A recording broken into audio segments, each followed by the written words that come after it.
আল্লামা সাঈদীকে যখন কোর্টের আদালতে তোলা হলো, এবার বিপক্ষের উকিল যখন জেরা করতেছিলেন আল্লামা সাঈদীকে, আল্লামা সাঈদীর বুকের পরে কোরআন শরীফ আর একটা হাতে একটা পানির বোতল।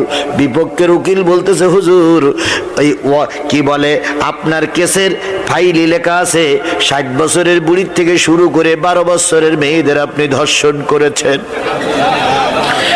এবার আমি আপনার সরকার পক্ষের উকিল, আমি আপনার কাছে একটু জিজ্ঞেস করতে চাই, আপনি একজন হুজুর মানুষ, যখন আপনি জেনা করেছিলেন তখন আপনার বয়স ছিল 25-22 বছর।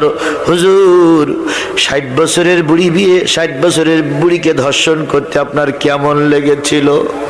আল্লামা সাঈদীর চোখ বেয়ে বেয়ে পানি পড়তে স্যার বলতেছে, আল্লাহ তুমি ছাড়া এ কথা শোনার মতন আর কেউ নাই। ওই একই উকিলি বলতেছে, হুজুর হিন্দুরা বিয়ে করে বাড়ি যাচ্ছিল, বর যাচ্ছিল পালকিতে, বউ যাচ্ছিল পালকিতে, আপনি আপনার জঙ্গি সংগঠন বাংলাদেশ জামাত শিবিরের লোকেরা ওই বউটারে আপনি পালকির থেকে তুলে নিলেন, আলাদা একটা ঘরে যে ওই বউটার সিঁদুরটা মুছে ফেললেন, আপনি তাকে রাতভর ধর্ষণ করেছিলেন, সেই দিন আপনার অনুভূতিটা কেমন ছিল? আল্লামা সাঈদী কান্দে বলি,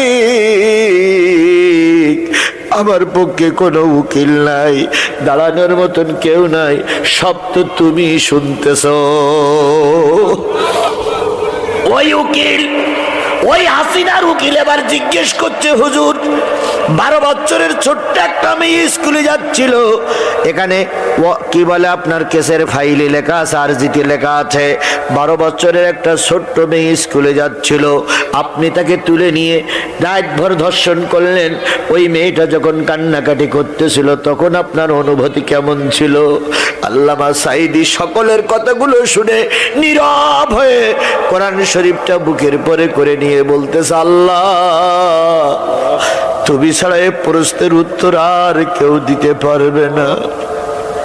প্রধান বিচারপতি যখন রায় লিখবে, আল্লাহর ওলি বললেন, ও বিচারপতি রায়টা লেখার আগে একটা জিনিস ভাবুন, আপনার বিচারের উপরে কিন্তু আর একজন বিচারক আছে, আপনার রায়ের পরে আর একজন রায় দেবার লোক আছে।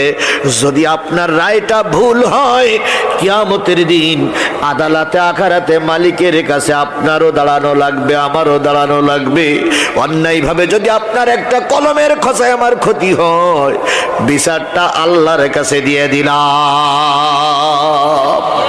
কয়েকজন বিচারপতি একটু মুখ মলিন করলেন আর বললেন, হুজুর আমাদের হাত